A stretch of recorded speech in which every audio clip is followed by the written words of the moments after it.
Hello friends, welcome to my YouTube channel M A G tuition centre. आज की video में बतलाने जा रहा हूँ वर्ग दशम क्लास के एनसीईआरटी बुक का कुछ एग्जाम्पल जो समांतर श्रेणी चैप्टर से लिए गए हैं। यह जो सारे प्रश्न आज मैं करवाने वाला हूँ, जितने ही प्रश्न होंगे सारे प्रश्न समांतर श्रेणी से लिए गए हैं। यह समांतर श्रेणी का पार्ट 2 वीडियो है। आज का क्लास सेकंड क्लास से है, सो मेरे वीडियो से बने रहिएगा और वीडियो को लास्ट तक देखिएगा। जैसे कि यहाँ पे डायरेक्टली मैं प्रश्न को हल करके बतला रहा हूँ कि किस प्रकार से समांतर श्रेणी को पहचाना जाता है तथा समांतर श्रेणी में nवां पद कैसे ज्ञात किया जाता है या पदों का जो किस प्रकार से हम ज्ञात करते हैं। इन सारे चीज के बारे में इस वीडियो में मैं जानकारी देने वाला हूँ। इससे पहले वाली वीडियो में मैंने इसके बेसिक जानकारी जितने भी भूमिका थे वो सारी भूमिका को क्लियर कर दिए हैं।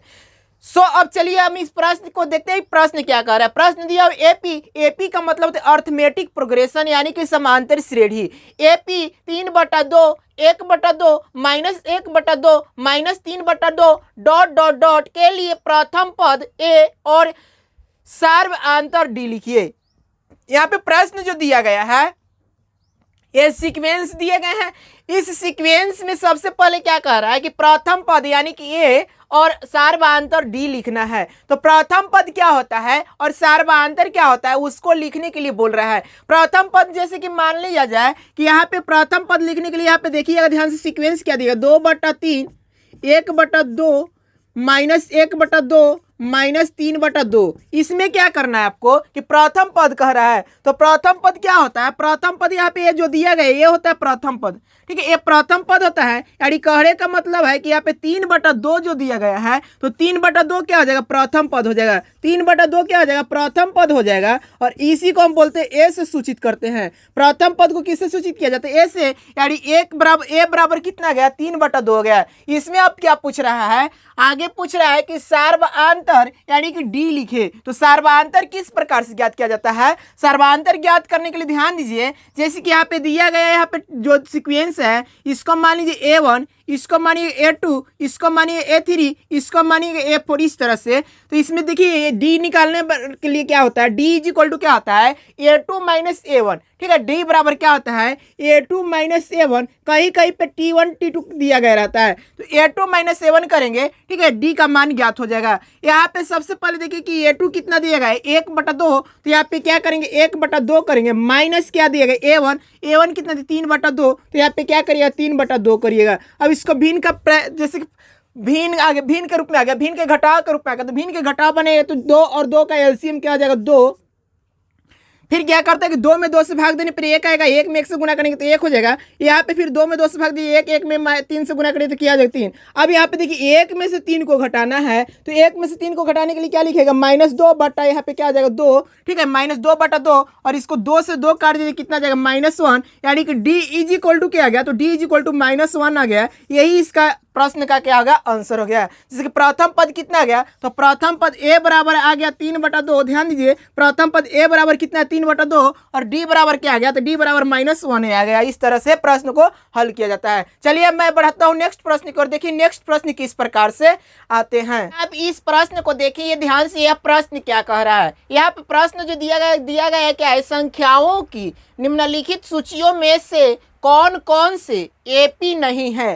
कह रहा है कि संख्याओं की निम्नलिखित सूचियों में से कौन कौन एपी नहीं है, यानी कि अर्थमेटिक प्रोग्रेशन समांतर श्रेणी में नहीं है। यदि इनसे कोई एपी है तो उसके अगले 2 पद लिखिए। यदि इनमें से कोई एपी है तो क्या करना? अगला 2 पद लिखना है। सबसे पहले क्या करना है कि एपी पहचानना है कि एपी है कि नहीं है, यानी कि समांतर श्रेणी में दिया गया सीक्वेंस जो है समांतर श्रेणी में है कि नहीं है। तो समांतर श्रेणी में पहचानने के लिए सबसे पहले क्या करना है आपको? ध्यान से समझिएगा, मैं बहुत ही आसानी से बतला रहा हूँ इसको कि किस प्रकार से आप समांतर श्रेणी को पहचानेंगे कि है कि नहीं। ये दिए गए सीक्वेंस को किस प्रकार से पहचानेंगे समांतर श्रेणी में है कि नहीं है। यदि वीडियो अच्छा लगेगा तो लाइक करिएगा, शेयर करिएगा और इसी प्रकार के वीडियो देखने के लिए मेरे चैनल को सब्सक्राइब करना ना भूलिएगा। और हाँ, यदि आप मेरा रेगुलर क्लास करना चाहते हैं तो मेरे ऐप को आप इंस्टॉल कर सकते हैं और उस ऐप पे आप जा करके क्या करिए, रजिस्टर कर सकते हैं। मेरे ऐप का नाम है MSG ट्यूशन सेंटर, आपको प्ले स्टोर पे आसानी से वो मिल जाएगा। चलिए मैं इस प्रश्न की ओर बढ़ रहा हूँ। ये प्रश्न जो है यहाँ पे दिया गया क्या है, देखेंगे ये सारे जितने भी दिए गए सूचियाँ हैं, इन सूचियों को पहचानना है कि अर्थमेटिक प्रोग्रेशन में है कि नहीं है, AP है कि नहीं है। यदि AP है तो अगला 2 पद और ज्ञात कर लेना है। सबसे पहले प्रश्न की बात करूं तो पहला प्रश्न यहाँ पे दिया गया क्या है, 4, 10, 16 और 22। ये सीक्वेंस जो दिए गए हैं इसको पहचानना है कि है AP में कि नहीं है, अर्थमेटिक प्रोग्रेशन में है कि नहीं है। क्या करिएगा, देखिए ध्यान से, यहाँ पे AP ज्ञात करने के लिए सबसे पहले इसमें कॉमन डिफरेंस देखना पड़ेगा कि कॉमन डिफरेंस क्या है, यानी कि सार्वधांतर क्या है। सार्वधांतर यदि सभी जगह समान ही आ रहा है, बराबर आ रहा है, तो ये दिए गए सीक्वेंस क्या होते हैं, समांतर श्रेणी में होते हैं। यदि सर्वांतर जो है समान नहीं आता है तो दिए गए सीक्वेंस क्या होते हैं, समांतर श्रेणी में नहीं होते हैं। चलिए मैं इसको कारक बतलाता हूँ। जैसे मान लीजिए कि A दिया गया है, प्रथम पद इसको A मानेंगे, इसको A2 मानिएगा, इसको A3 कर दीजिए, इसको A4 कर दीजिए, इस तरह से। अब क्या करना है, इसमें कॉमन डिफरेंस निकालना है, यानी कि D निकालना है। तो D इज इक्वल टू क्या पता है, D इज इक्वल टू क्या करना है, A2 माइनस A1, यानी कि इधर वाला में से इधर वाला घटाइए, तो A2 माइनस A1 करिएगा। फिर D बराबर क्या करना है, तो D बराबर A3 माइनस A2 करिए, A3 माइनस क्या करिए, A3 करिएगा, A3 माइनस क्या कीजिएगा, A2 कीजिएगा। फिर D बराबर क्या करिएगा, तो फिर D बराबर क्या करना है, A4 माइनस A3 कीजिएगा, A4 माइनस A3 कीजिएगा। यहाँ पे A2 कितना दिया गया है, तो A2 दिया गया 10, 10 में से क्या करिएगा, आपको 4 घटाना है। 10 में से 4 घटाना है, 4 क्यों घटाए, क्योंकि प्रथम पद यहाँ पे लिखा गया, प्रथम पद यानी कि A1 कितना 4 है और A2 कितना 10 है, तो 10 में से 4 घटेगा 6 आ जाएगा। इस तरह से यहाँ पे A3 माइनस A2 कह रहा है, तो A3 का मान कितना 16 है, 16 में से कितना घटाना है, -10 घटाना है, तो यहाँ पे 16 में से 10 घटेगा, यहाँ पे कितना जाएगा, 6 हो जाएगा। फिर क्या कर रहा है, A4 माइनस A3, A4 कितना दिया गया है, तो A4 दिया गया है 22, 22 में 16 घटाना है, यानी कि यहाँ पे लिखिएगा 22 माइनस 16, इस तरह से, और इसमें से घटाइएगा तो कितना जाएगा, 6 आ जाएगा। अब ध्यान से देखिएगा तो सभी जगह कॉमन डिफरेंस क्या है, 6, 6, 6 आए। ठीक है, सभी जगह कॉमन डिफरेंस क्या है, 6, 6, 6, यानी कि 6, 6, 6 है। तो सर्वांतर क्या हो गया, सभी जगह समान आया, इक्वल आया, इसलिए दिए गए सीक्वेंस क्या हुए, दिए गए सीक्वेंस क्या कहलाएंगे, समांतर श्रेणी में कहलाएंगे, यानी कि ये क्या कहलाएगा, AP कहलाएगा। तो प्रश्न क्या दिया गया था कि निम्नलिखित संख्याओं को निम्नलिखित सूचियों में से कौन कौन से AP नहीं है, यदि इनमें से कोई AP है तो उसके अगले पद ज्ञात करें। तो यहाँ पे AP तो हो गया, अब AP हो गया तो इसका अगला पद ज्ञात करना है। जिसे अगला पद कैसे ज्ञात करेंगे उसके बारे में बतला रहा हूं। यहाँ पे दिया गया कितना, 4, 10, 16, 22। क्या हो रहा है, यहाँ पे ध्यान दीजिए कि सर्वांतर क्या है, सभी जगह 6, 6, 6 आया, यानी कि सर्वांतर कॉमन डिफरेंस सभी जगह 6, 6, 6 आया। अगला पद याद करने के लिए क्या करिएगा, जैसे कि यहाँ पे 4 में 6 जोड़िएगा तो प्लस 10, 4 में 6 जोड़िएगा 10, यहाँ पे फिर क्या करें, 10 में 6 जोड़िएगा तो 16, फिर यहाँ पे 16 में 6 जोड़िएगा तो क्या हो जाएगा 22, और फिर 22 में क्या जोड़ना है, 6 जोड़ना है। 6 क्यों जोड़ रहे हैं, क्योंकि सर्वांतर क्या आया, 6 आया। ठीक है, कॉमन डिफरेंस कितना है, 6 आया। अब यहाँ पे 22 में 6 जोड़िएगा तो 22 और 6 कितना आ जाएगा, 28, फिर 28 में 6 जोड़िएगा तो 28 से 6 कितना आ जाएगा, 28 से 2 30 और 4 34 आ जाएगा, यानी कि अगला 2 पद क्या आ गया, 28 और 34 आ गया। इस तरह से क्या करना है, सभी जगह 6, 6 जोड़ करके अगला पद ज्ञात कर ले सकते हैं, चाहे कि कईयों पद क्यों न पूछे। तो इस प्रकार से आपको जांचना है कि AP में है कि नहीं है। चलिए इसका नेक्स्ट प्रश्न की क्या कह रहा है, नेक्स्ट प्रश्न यहाँ पे दिया गया 1, -1, -3, -5। इसको जांचना है कि अर्थमेटिक प्रोग्रेशन में है कि नहीं है, AP है कि नहीं है। जैसे कि यहाँ पे दिया गया प्रश्न सेकंड देखेंगे, सेकंड क्या दिया गया, प्रश्न नंबर सेकंड को ध्यान से देखिए। दिया गया है 1, -1, -3, -5। ये सीक्वेंस को पहचानना है कि अर्थमेटिक प्रोग्रेशन में है कि नहीं है। तो अर्थमेटिक प्रोग्रेशन में है कि नहीं पहचानने के लिए क्या करना पड़ेगा, सभी जगह आपको क्या करना है, देखना है कि सर्वांतर समान आ रहा है क्या नहीं आ रहा है, यानी कि कॉमन डिफरेंस सभी जगह यदि समान आ रहा है तो क्या कहलाएगा, समांतर श्रेणी में कहलाएगा, और यदि कॉमन डिफरेंस समान नहीं आ रहा है तो असमांतर श्रेणी में नहीं है।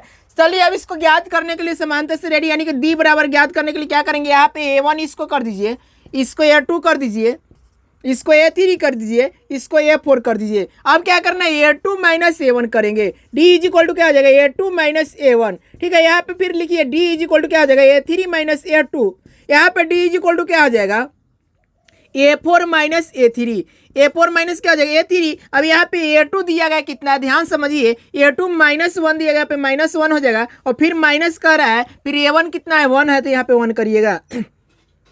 ठीक है, इस तरह से यहाँ पे देखिएगा, ध्यान से समझिएगा, यहाँ पे A3 कितना दिया गया, ये A3 -3 दिया गया, तो यहाँ पे -3 करेंगे, फिर माइनस क्या करना है A2 करना है, तो माइनस माइनस यहाँ पे -1 कर दीजिएगा इस तरह से। फिर क्या करना है A4 करना है, तो A4 कितना दिएगा -5 और A3 कितना दिएगा -3 दिएगा, -3 यहाँ पे करिएगा। ठीक है, इस तरह से। अब यहाँ पे माइनस और माइनस प्लस का 2 हो जाएगा, जुट जाता है, माइनस माइनस प्लस हो जाएगा, यहाँ पे माइनस और माइनस गुना कीजिए प्लस हो जाएगा, यानी कि प्लस यहाँ पे हो जाएगा प्लस का 3, देखिए यहाँ पे -3 और यहाँ पे 1 प्लस हो जाएगा। ठीक है, प्लस का 1 हो जाएगा। इसी तरह से यहाँ पे -5 और यहाँ पे माइनस माइनस गुना कीजिए तो क्या हो जाएगा, प्लस के 3 हो जाएगा इस तरह से। अब यहाँ पे घटाइएगा इसको तो माइनस का 2 हो जाएगा, यहाँ पे घटाइएगा तो क्या हो जाएगा, माइनस का 2 हो जाएगा। यानी कि यहाँ पे देखिए, ध्यान से देखिएगा, यहाँ पे चिन्ह भी माइनस के रहेगा। ठीक है, यहाँ पे क्या हो गया, -2 और -2, सभी जगह क्या है, -2 आ गए समान।